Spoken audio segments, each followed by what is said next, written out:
Okay. And this is what we're talking about is the Pale of Settlement. So there are actually two maps of it. So. Okay. Okay. All right. Which map we use on this?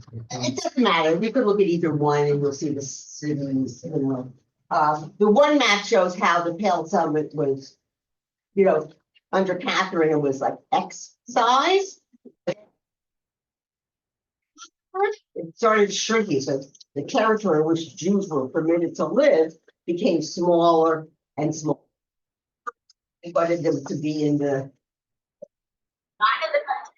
cities, that they changed their mind. No, they don't want them in the cities. They want them to be out in the countryside. They try to convince them that they should become farmers and work on the land. They had an idea that they should start settling in Siberia. Obviously, none of these projects, worked out. So I'm still the same sheets that we did last week. So let's see. So this is where I'm up to. I'm in the middle of doing this about Tsar Nicholas I. So I meant the first thing that Tsar Nicholas I tried to do, I told you, was the idea. He was a staunch defender, of the Russian Orthodox Church. He wanted everybody within his territory, including all those Jews who are now like over 1 million Jews now in part of Russia, and he wanted them all to convert. Obviously, we were stubborn people. We did not want to. So his first thing was, well, I have to get to the young. So his first idea was they would literally kidnap these young boys. There was like universal, that when a young man in Russia reached the age of 18, he had to go into the army. But for the Jewish kids, that was too late. So he had a campaign to kidnap these young boys when they were 12, and sometimes I read to you last week an excerpt, sometimes even younger boys got caught up. So like a child even as young as 8 years old. And he insisted that it was the Jewish community who had a hand over these boys. It wasn't like the Tsarist soldiers came in and found these young kids. The rest here. That's fine. So the Jewish community, they were called shoppers, that they would grab. And the wealthy people obviously paid off, so they didn't have to send their children to the army at such a young age. So they normally would go after the poor kids, or orphans, and hand them over then to the Tsarist authorities, and they would live in these barracks called cantons, so they became known as cantonists. These children, if you ever heard the expression before, it was very brutal, harsh environment. These children never, and the whole idea was to, brutalize them to such an extent that they would convert to Christianity. And they were successful. Some of it, but some of these kids, even though for 31 years now they had to serve in the Tsarist army, they did retain, a memory of their former Jewish lives, and some were able at the end of those 31 years to return. Obviously, they had no education. In Judaism, but it's amazing that whoever was able to return it did so. Very harsh conditions. Well, this wasn't working out so great, and also was only affecting a certain percentage of the Jews. So then he came up with the idea, well, let's get it then through education. Now, under Alexander I, they had made the effort to, they set up these Russian schools, and the Jewish kids were supposed to go there and also to be indoctrinated in the Orthodox Church with their philosophy of Christianity, of course. But hardly any Jews sent their kids to these schools, so that was a failure. So now it comes up with another idea. Well, let's attack it, then we'll set up these schools, they will be Jewish schools, right? But the aim ultimately, depending on who they hire to be the teachers, again, would teach them about Christianity with the goal to convert them. So what we sort of left last time is, so he decided to hire as the Benahel, right? A Jewish person. Now he's not going to find somebody within the Pale of Settlement who's going to take on this task. But he hears, he has a count who's in charge of doing this, and they hear of a young, German, young Rav. I'm not sure exactly where he was trained. He was quite liberal, so he might have been trained in the, the new reform, rabbinic schools, but somewhat, traditional still. So he had, after the prior year, had been working as a head of a new school system in Riga, Latvia. Riga, a lot of people speak German. So they were happy to hire this young man. He was only in his low 20s. And apparently he did an excellent job and, was very well thought of. So he tasked, they hired this Max Lilienthal to come to Russia and to set up a system of Jewish schools. Now, he doesn't tell them, right, that the ultimate goal is that the students in the schools should be indoctrinated, with Christianity and then to convert. But that there will be an introduction of more secular learning, and that there's the ultimate good of the Jews, living in the Pale. So this is sort of where we are. So if you have those sheets where it talks about, the top of the sheet would say Tsar Nicholas I, interference in Jewish education. And I am up to page 55, where Lilienthal has now been hired, right? He seems like he was a decent thing. He's only 25 years old. He's a very, very young man. Although I said he has a good reputation, and he had been quite successful in Riga with the school's system that he had set up there. Now, can you imagine? He must have, been really honored that he was hired by the Tsar of Russia, to set up all these Jewish schools, which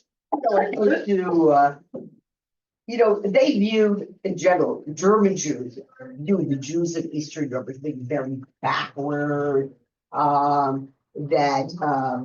The Haskalah is some inroads yet. The Haskalah becomes much more prevalent in the second half of the 19th century, but we're still talking about the beginnings, not the way beginnings, but like maybe a third of the way through the 19th century, when this is all going to be set up. And he tries to meet with some of the Rabbanim to get their backing. Well, they had nothing to do with it, but okay, but he allows them to speak their mind.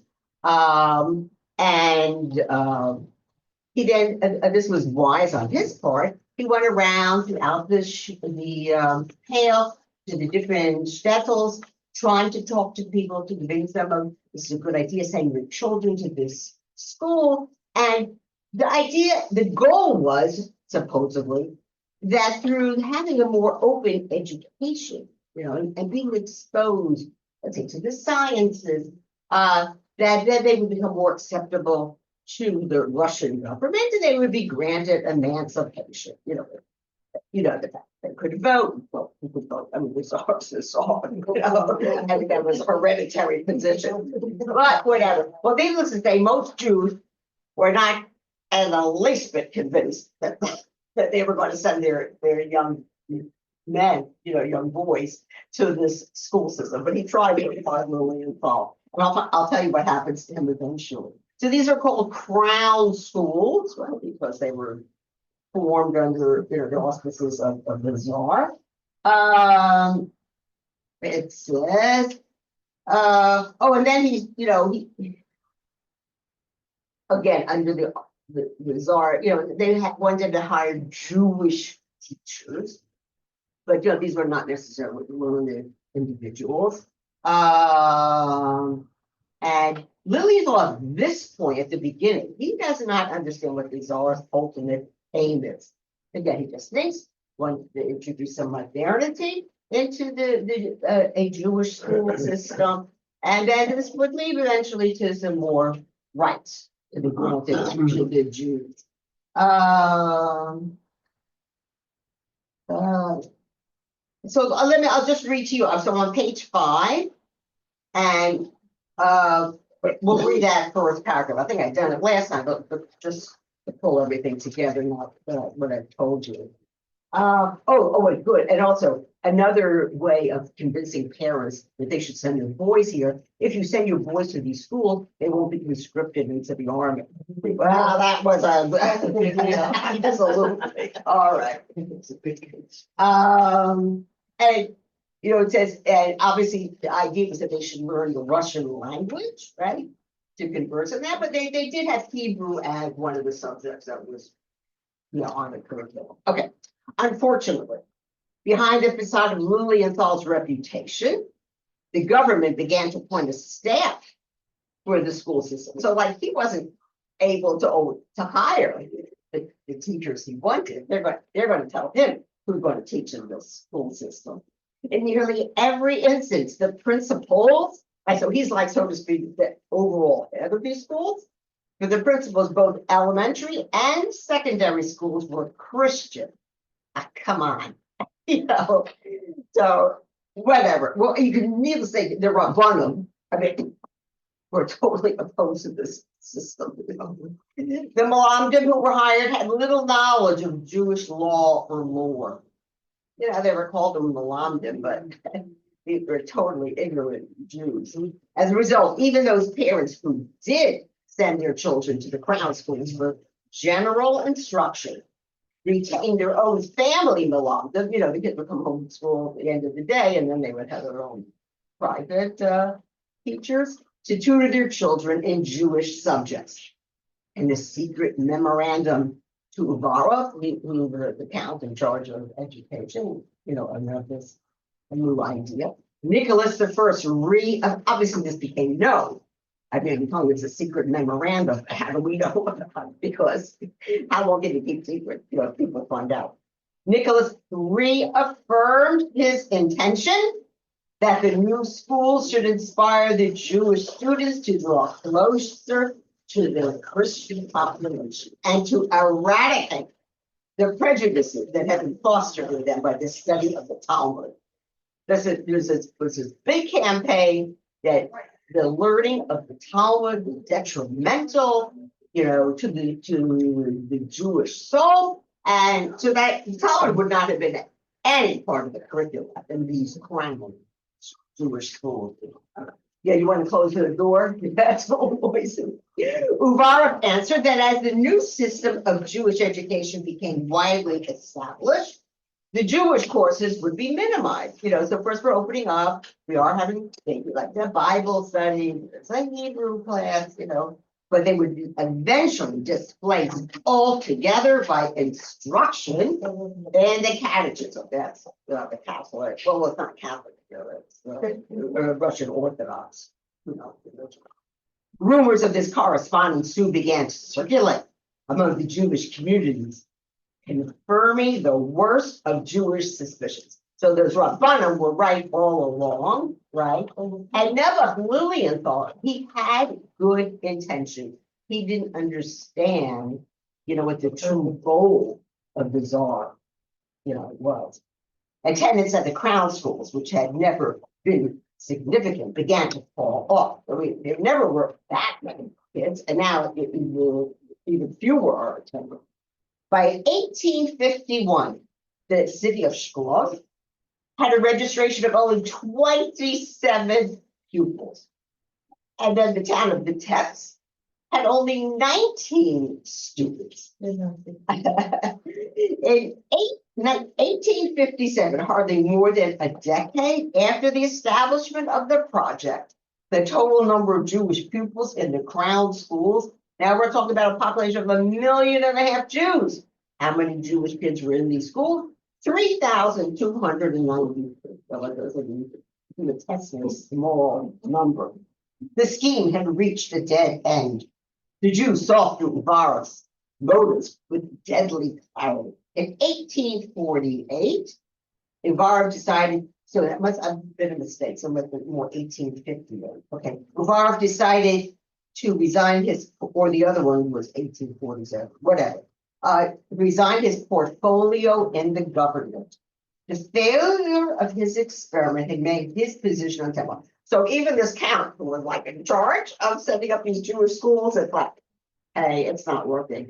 Oh, you got out. Okay. Lilienthal himself, again, this young man, 25 years old, a Jew, had long since left the scene in early 1845. So just a few years after he had, established the school system, he suddenly left Russia. He was engaged to a young a Jewish woman. I think he came from Munich, right? It says here, and he returned to his fiancee in Munich, Germany. After his marriage, he departed for America, and he settled in New York and later in Cincinnati. So I've heard of his name. I don't know, maybe any of you haven't, but he became a very prominent Reform rabbi, all right, in especially Cincinnati. That was like the HUC, the college, was established. That's like a rabbinic school for Reform Judaism.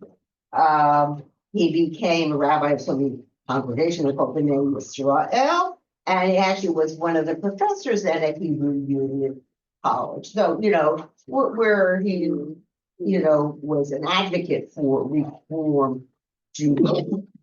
But, when he came originally to Russia, he was fine. Again, he was very respectful, of the Orthodox, because most of the Jews in Russia at this time are definitely, adhering to Judaism. Well, I don't know at what point it started calling it Orthodoxy, Conservative Judaism, that's an American institution, and that's not until a bit later in the 19th century. There were a group of Jews, they thought reform was like right out there, but, they wanted to become more modern. They didn't like, the Orthodox rabbis. Okay, so that's how, but again, we're talking about much later in the 19th century, and that's how conservative Judaism came into play. I don't know, you remember, I mean, I come from a small town, so like I always knew Orthodox, Reform Jews, conservative Jews. The conservative Jews were pretty traditional from the 1950s. I mean, now it's become, pretty lefty, but very traditional. Their siddur was a little different, and they did have men and women sit together. That was the big change, right? In their service. I would say most of their davening was traditional, but they started changing some of the prayers around and moving to read more English. I would say the biggest thing, and also they said it was like okay to Machal Shabbos, but to come to shul, you can drive, and that was okay. The rest. In the Orthodox, again, if you're from the New York area, you wouldn't know these things, but growing up in a smaller town, Pennsylvania, in the Orthodox shul, there were the people who were the 3-block away people. There were the 2-block away people. I mean, they would drive, but they were respectful enough that they wouldn't park too close to the shul. And then they would walk, Then there became the 1-block people. And then I remember walking with my father. Normally, if a car passed, say members of the shul who weren't, who obviously were driving, they would sort of like turn their heads away. But probably more into the 1960s, hi, Rabbi. But again, if you're a New York Jew, you wouldn't be cognizant of this. But this is how most of the Jews in America were. It's a factor of living outside of a big city. I guess you so. live in the suburbs. How are you going to get just especially in New York City? I mean, they're all from Jews. Even today, I remember our rabbi. I go to PRS, Rabbi Goldberg, grew up in Teaneck, and he said, I mean, I found this unbelievable because he was my children growing up in Rochester, New York. I mean, we always knew they were not from Jews, but he said growing up in Teaneck, he was just surrounded where he was with Orthodox Jews. He went to day school. He wasn't even aware that there were Jews out there who weren't observant. He was like, what? So my children, Kanai I grew up, they went to the day school in Rochester, and then there was even yeshiva there, and then I had sent my daughter out of town though. They always knew. Only I remember my daughter was a little girl, maybe she's 4 years old. And we're still living in Harrisburg. And she's looking out the window. And Mr. Friedman, I guess he was a widower, lived across the street from us and shopping. And she sees him come out of the house and go into his car. So she goes, oh, so he's not Jewish, is he? No. So I had to explain to her, yes, he is. He just doesn't observe, the mitzvahs. But, it's this very little girl. Everything's, black and white when you're very young, and then you realize all the nuances. Yes? I remember that my mother-in-law drove to the house on Chapel Twins. And my daughter said, is she Jewish? So,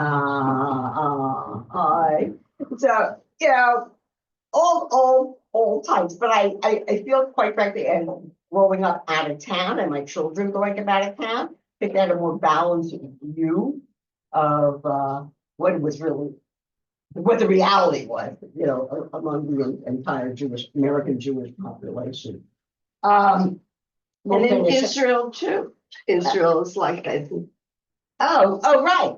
I mean, very, well, there's a very strong Chiloni group there, as well. But if you're going to live yourself just in those complexes, especially in Jerusalem, that are completely, Haredi, I guess you also perhaps aren't cognizant that there's a whole other world out there, and the Jews who don't follow your stuff.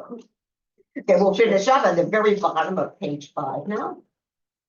The failure of the borrowed education scheme represented a watershed in Russian Jewish history. But right now we're at the mid-19th century, and now we're going to see what's going to happen. Since the partitions of Poland, remember it started in 1772, there was 3 partitions.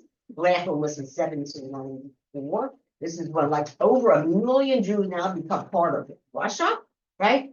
Poland doesn't exist anymore as a country. These are now all considered Russian Jews. 3 Russian rulers. So we talked about them. I started with Catherine. She's actually Catherine II. There was one who was married to a czar. But she's the famous one. She's called Catherine the Great. Alexander I, who actually was her grandson. They had a son who ruled for a short time. And Nicholas I. Nicholas is who we're talking about now. Had made serious attempts to cope with the vast Jewish population. They hated these Jews. And now all these Jews are now under their reign. And they wanted them to assimilate, right, within the regular Russian population and to become Christian. Catherine and Alexander sought to lure the Jews into Russian schools. I told you hardly any Jewish parents sent their kids to them. And also to convince them to go into agriculture. I mean, except for the Chalutzim. I mean, how many Jews do you know who have are farmers? I mean, they're actually in Rochester, outside of Rochester, there were some Jewish farmers, right?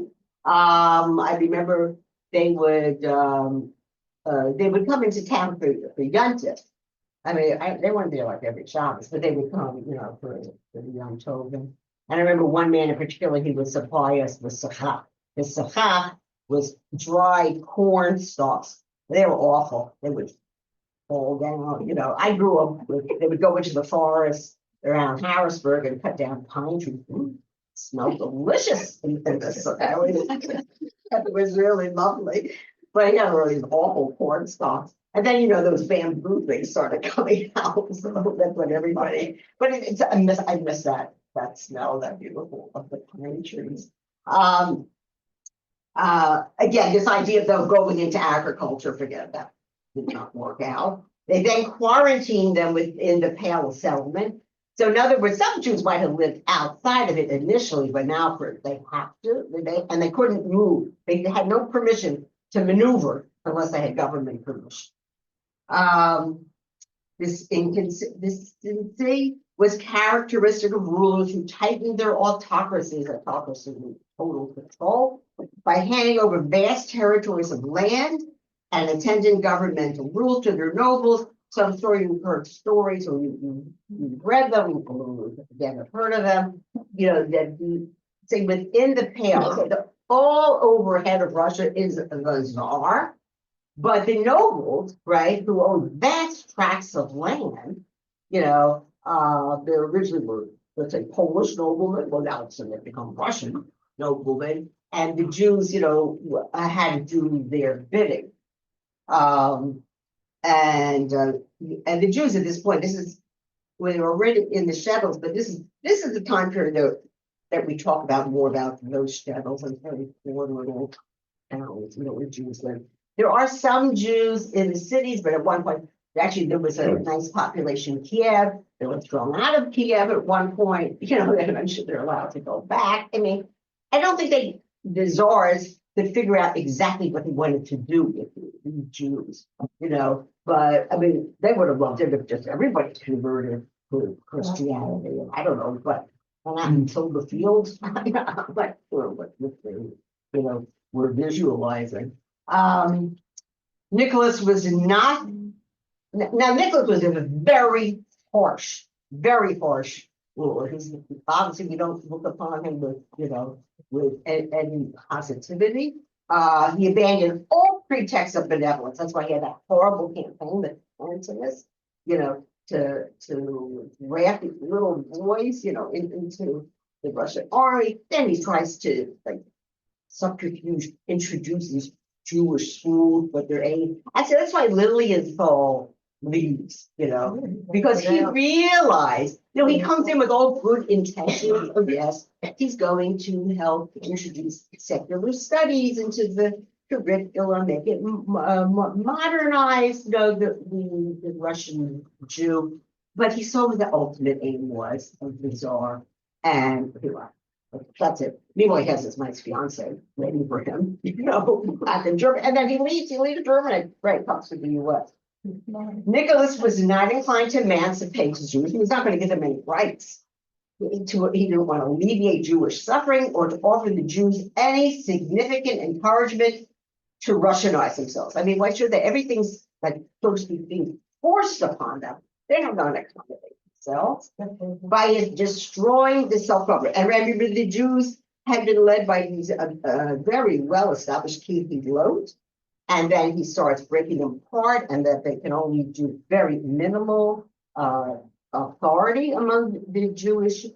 I think I had done this with you. We kind of took over the role of the Kibbutz, where there was different chevras that existed.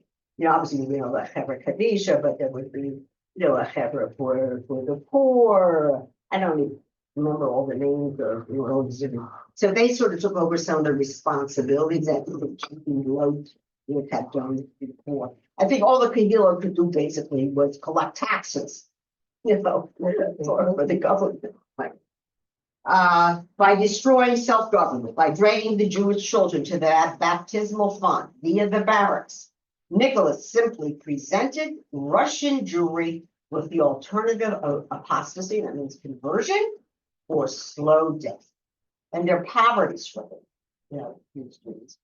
Given the opportunity to secularize the Jews through education, Nicholas chose instead to use the school system as a conversionary mechanism.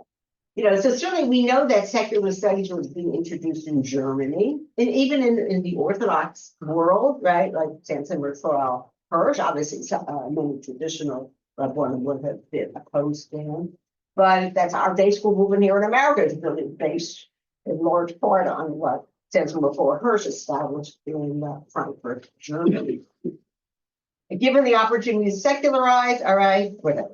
None of these approaches worked, okay? Uvarov, again, that was the count who was in charge of these crown schools. Education scheme, was the last desperate act of the proponents of homogeneity through force. In other words, to make the Jews just like all the other Russians. The Jews remained Jews, stubborn, devout, right? Very from and clannish. All right. Now you have to understand though, the Haskalah is going to gradually make some inroads, into this very pro-Jewish world.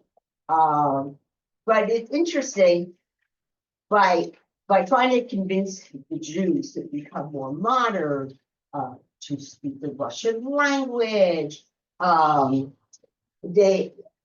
It wasn't just that. I mean, they were very proud Jews, though. It was masculine. It wasn't like they wanted them to totally break away. But they wanted, again, to introduce secular studies into the education. But there was a big emphasis on Hebrew. So not Yiddish, Hebrew. So going back, harking back to the biblical age, we were proud free Jews in our own land. And of course, this will all tie in eventually to the rise of Zionism. But, we're talking more like later 19th century. So I'll get to that eventually, and we will talk about it. Now, what I wanted to do now, because this course is to show you how, Judaism, developed over the years and who were the great rabbanim and leaders. So we're going to make a little turn here. The pages that were just handed out have to do with the Hasidic groups. If you'd like, we could just start with them, because I found this really interesting. I come from a real Mishnah-ish family. So I didn't really know too much about Hasidim. I remember growing up in Harrisburg, there was one little shul, I think that Lubavitch went to. But but the people went there weren't even from. I mean, they drove there, So I don't. Their attachment to the Hasidic was just from their parents. Why did they choose Harrisburg? My father was the rabbi there. Oh, He was hired. he was hired. But you have to understand, my Zeta, that's Rabbi Eliezer Silver, was we hired there originally in 1907 to be the Rav of the show. Way back. Yeah, so he was there until I think until 1925.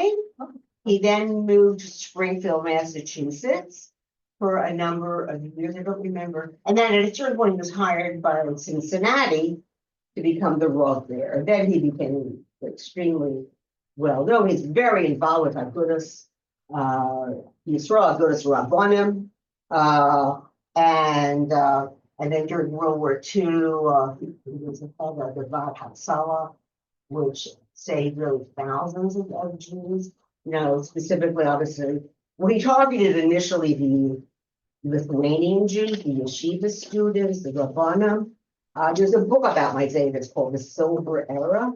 It talks about it. So maybe I'll bring it in next time to read some excerpts from it. And eventually, then whatever Jews he could say, and most of it was done through bribes, paying the government officials, not so like these Jews. And he was instrumental in the Mir Yeshiva then being reestablished, of course, in Japan, and then they went to Shanghai. So I remember growing up in Harrison. So then my father became the Rav there in the early 1930s and 1932. I was there for over 50 years. And I remember that there were some of the main Rabbanim at Empire Poultry, which was actually in a town called Mifflintown, Pennsylvania. But they lived in Harrisburg, obviously, because it was the largest Jewish Kehillah, in that area. And they were very, very learned. They were from the Mir Yeshiva, so they certainly knew halacha, And I remember my father loving learning with these guys. They were the real deal. So many of the other Jews living already at this point, they're not knowledgeable. But so my father also took the attack on the Jewish children, and he founded in 1943 a day school in Harrisburg. And because of that, many of these children, I mean, their parents were like traditional, but they weren't necessarily, really from. And then eventually even he convinced conservative Jews would send their kids, to the day school. Reform, they were very opposed. He had a lot of arguments, with them. I mean, that's been good, but he stuck to his guns when it came to certain things. Anyway, so let's turn our attention to these Hasidim. As the first is the Baal Shem Tov. All right, he starts the movement. And then it's what's the Mezerish? What's his name? Dover, right. He's the one who takes over after. But afterwards, then don't forget that we're talking about a million. Eventually, by 1900, there are like 5 million Jews living in the Pale of Settlement. So we're talking about a huge Jewish population. And Hasidish, had a great appeal to many of these downtrodden Jews, because they say they'll worship Hashem with simcha. But for them, they always needed a rebbe, someone to be at the helm who would guide them and lead them.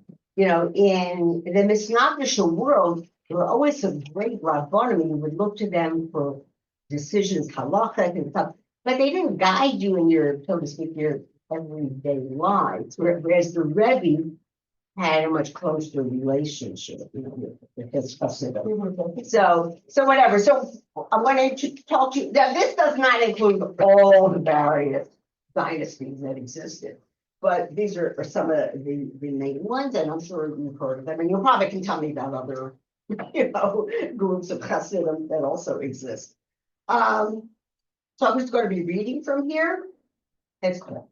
The great Hasidic centuries infused tens of thousands, I think over 1 million, right, probably, were Hasidic, with a resurgence of faith and vitality. Remember, it grew out of the fact there were those awful attacks upon the Jews, Kach and Kach, 1648-49, that's Khmelnytsky, that's in Ukraine, but then it spread to the rest of Poland and Lithuania. And then after that, then there was the Shabtai Tzvi came in, trying to convince them, that he's the Mashiach, he's going to lead them all to Israel. So the Jews were very much in the dump after this. And again, the Misnagdish world didn't appeal to a lot of them just because it was stiffer, colder, big stress on learning. And not everybody can excel, in that world. So when the Baal Shem Tov came with this other idea and philosophy, it was so appealing, to these Jews. They instilled within their followers a joyous approach in their service of Hashem. They served too as a bulwark, like a barrier against the rising tide of Haskalah. That will be more into the 19th century. Hasidic movement starts in the 18th century, in the 1700s. We are now in the 1800s. And the reform movement, the reform movement made zero inroad, in the Eastern European world. All right. They were not to say that everybody here was from, but it was a by and large very religious Jewish community. Of course, the Haskalah will actually change things there over time. So first we'll talk about the Gerer dynasty. If I'm not mistaken, I remember my year I lived in Israel. The Gerer Hasidim, they're very tall, they're very good looking. They have most of them like this. Not the round. What? Called Spuddy. Oh, it's called the Sposa? Oh, okay. It's called the spud. Oh, all right, again. Not prime like this. And I can't remember if it's their group. One group of these Hasidim have a lot of red-headed children. They're actually remember walking in Borough Park with a mom, seeing a mom, and she had like maybe 6 little kids around, and they're all these gorgeous redheads. And in Muncie, I encountered them, also.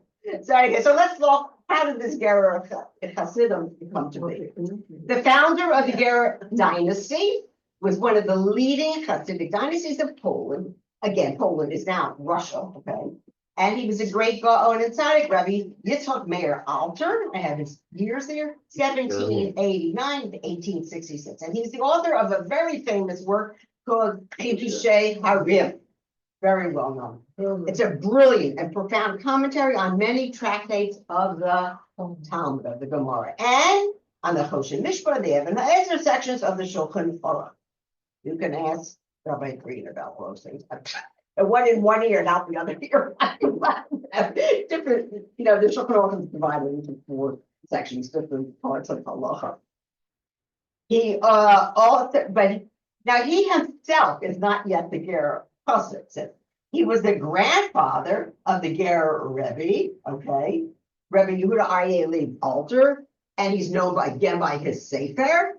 So his dates are, you see, 1847 to 1905. He wrote the Sfas Emes, and perhaps, if you've gone ever to a lecture, the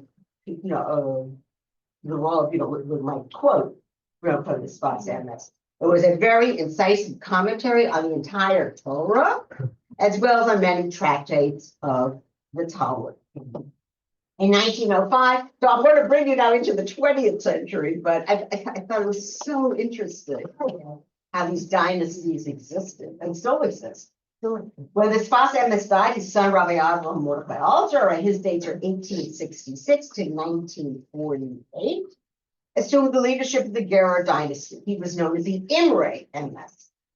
Again, based on his Sefer, after his well-known Torah commentary by that name. So I know Rabbi Goldberg was sometimes quoted, from because he does this partial class, so he quotes from some of his stuff.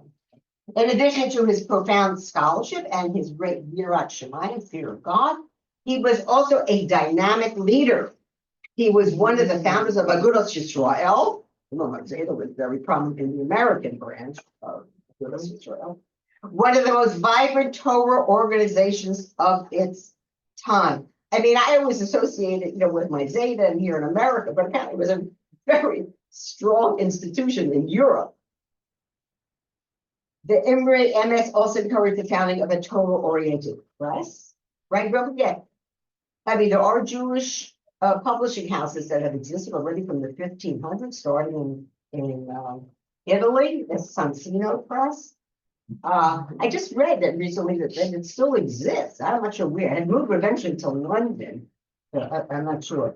And he also encouraged the organization of Torah youth groups. Actually, that was very cool. And so, actually, even in the Misnagdish world, a lot of these things have been adopted. They kind of like softened their approach over time. This is so interesting. With Sarah Schneier, okay,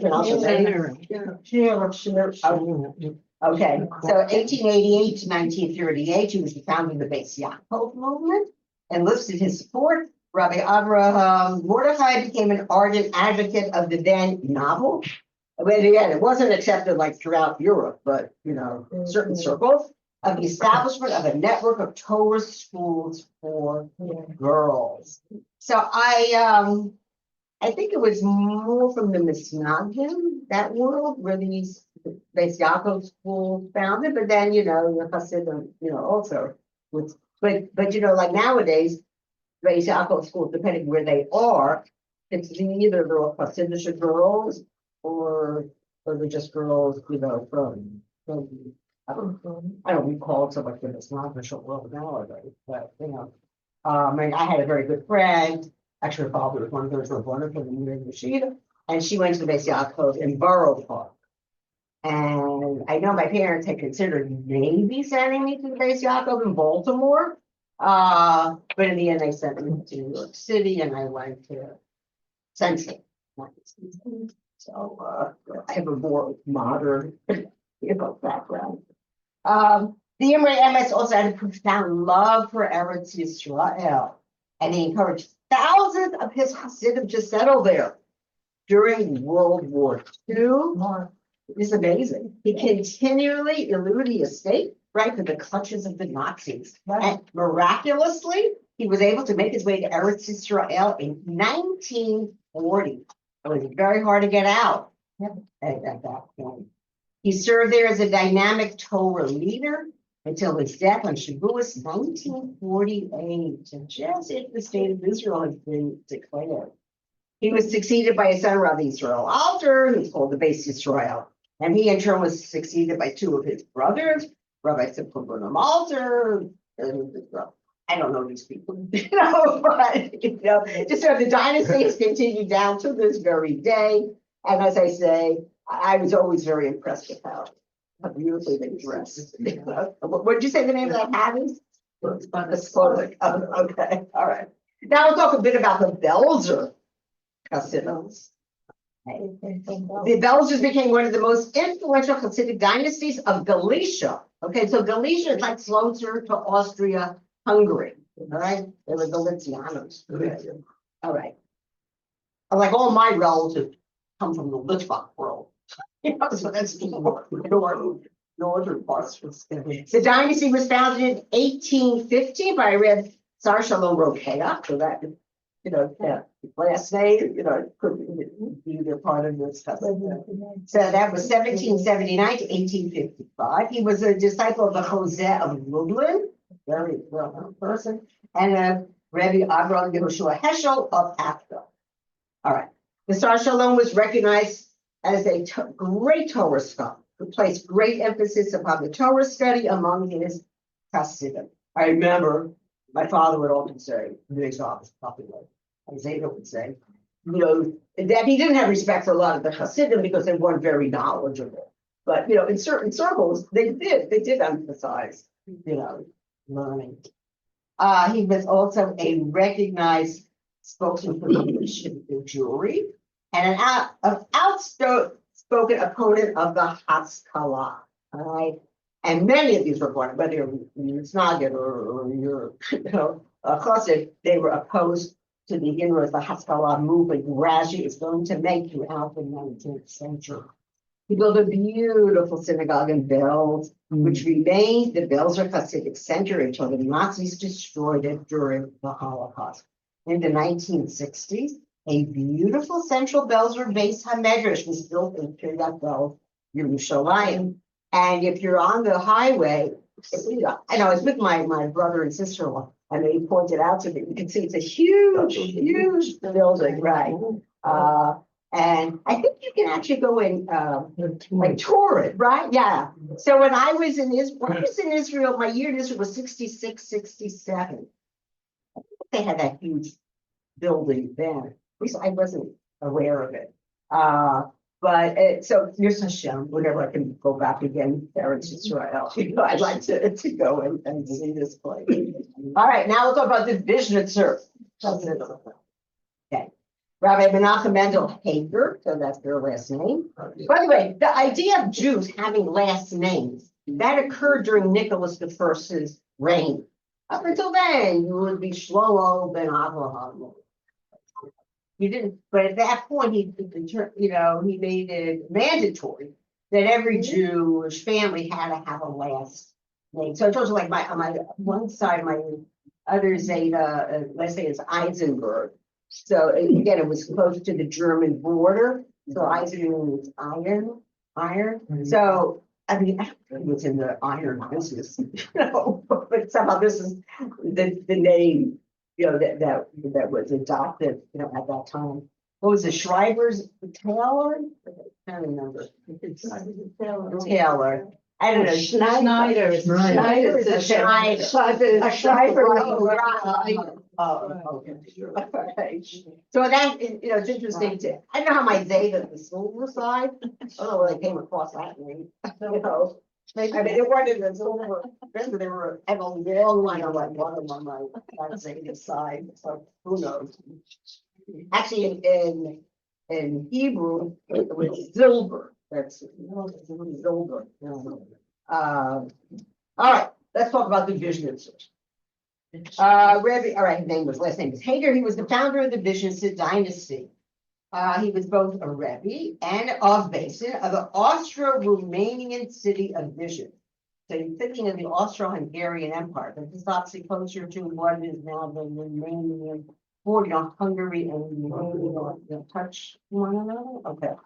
He was known for his favorite Hasidic Kabbalah. The one gets called the Tzemach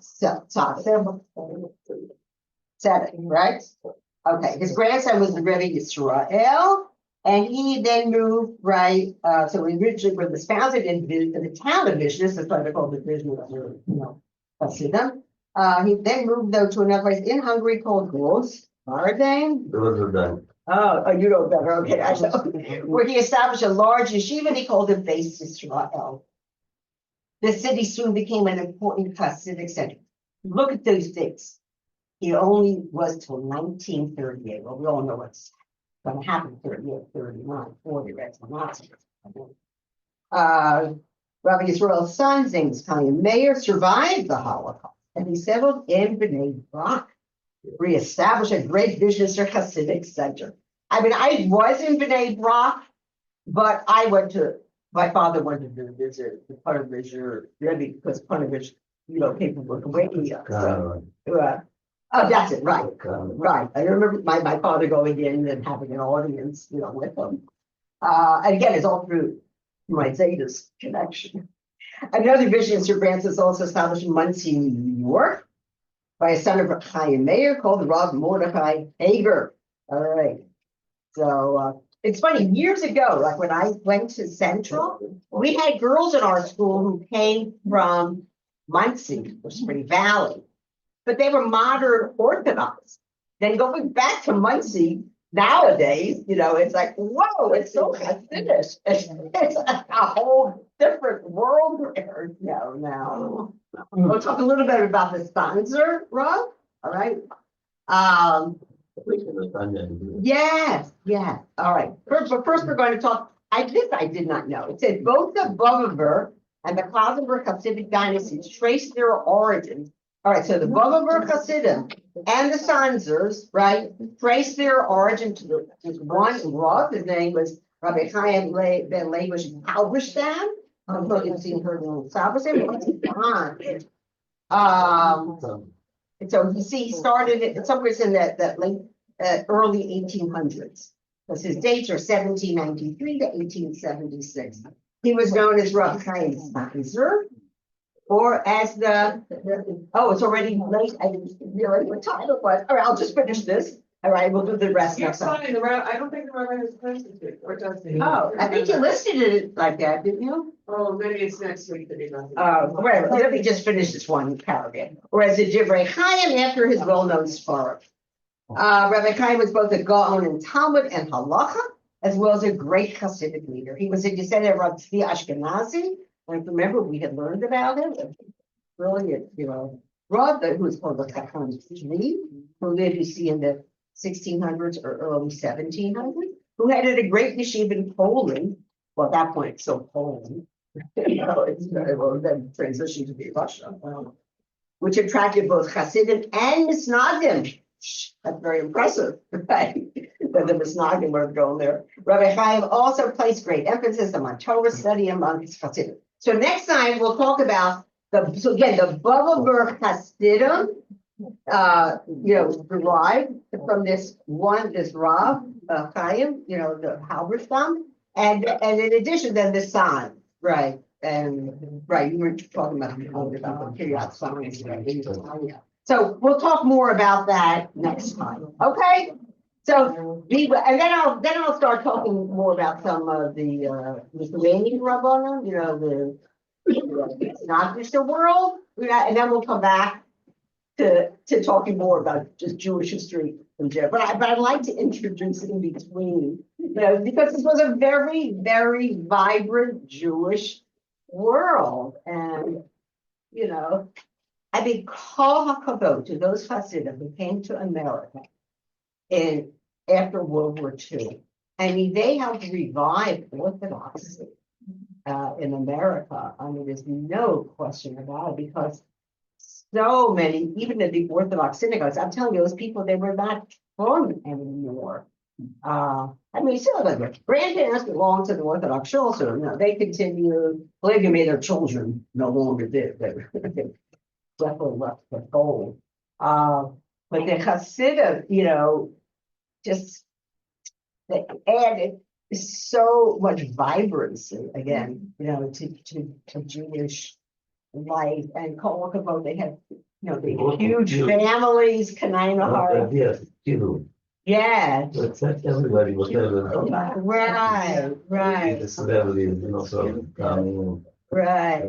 I'm trying to think, oh, I did grow up Orthodox and right, like I guess the Lithuanians are not, Litvaks are not known to be warm and fuzzy, you know, I know. I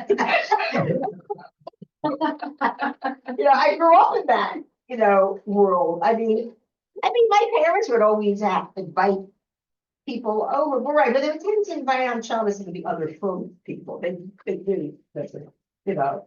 Uh, Although my father was very well respected Rav, and he had very good relations, with, Was he outside the community also? I remember he would have, would never meet in their shul, but, he had sometimes things, the reform, the conservative, the different attitudes on certain topics.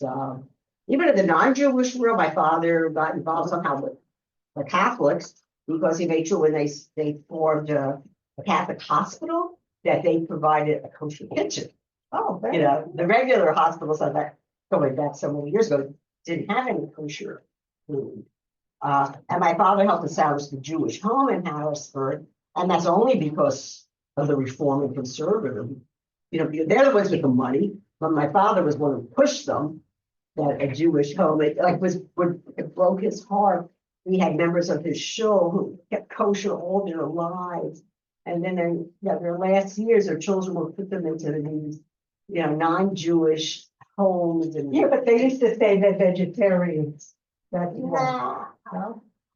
Whatever, even if they weren't eating meat, but still they weren't eating. So I remember actually him getting up and giving a sermon, actually in tears, that we must have a Jewish home, in established. In any case, all to be good. I hope you enjoyed the class. Thank you. And I look forward to seeing you guys next week. Okay, thank you. All right, so you don't need these? Okay. All right.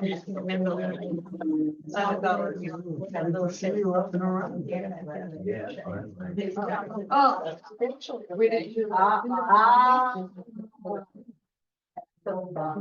Their children to be long shadows, someone found them, yeah. One of the went for. One of walk.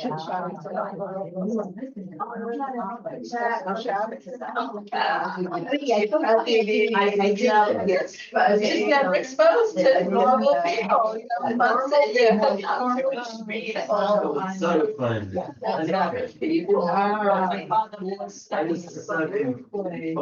I was my baby was a good look. Okay. But you said it a ton of it. Yeah. You grew up in B'nai Brak? No, I'm famous. Oh. I learned then the yeshiva and Yeah, the- so interesting. I used to go with the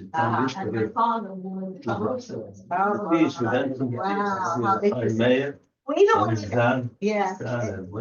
But there's a very beautiful, rich world, really. And I guess the. You remember that family bonds? Yeah. Nothing. Right. Yeah, Remember that? yes.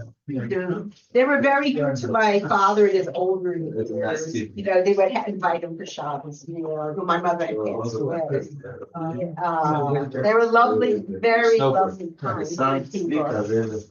Yeah. Okay, the one who was here Yeah. was studying Yeshiva University in Moshe. Oh, So he very could good. not go to So what's your name? Rabbi Feldman. Okay, all right. So he came to us at Shabbos. When did your son go to YU? Well, when he came here 35 years ago. Oh, okay. No, I was thinking if he knew any of my sons who went there. Right. So how old is it? Wait, so how old is he now? I'm today not 55. Okay, so a little older. My oldest son is 49, so he probably, yeah. You know, Right, that big world, right? Okay, here, should I take these? he was on the Are you keeping these? empire, you mentioned. You can have them to read at home if you'd like, so that's strictly up to you. I should just save them? All right, I'll put it all together. What'd she do with all those sheets? She gave out all the sheets about the signature world? I just trying to figure it. Oh. Yeah, I guess everybody has, so. Next week, if anybody needs one, it's a warm one. Tell them about it.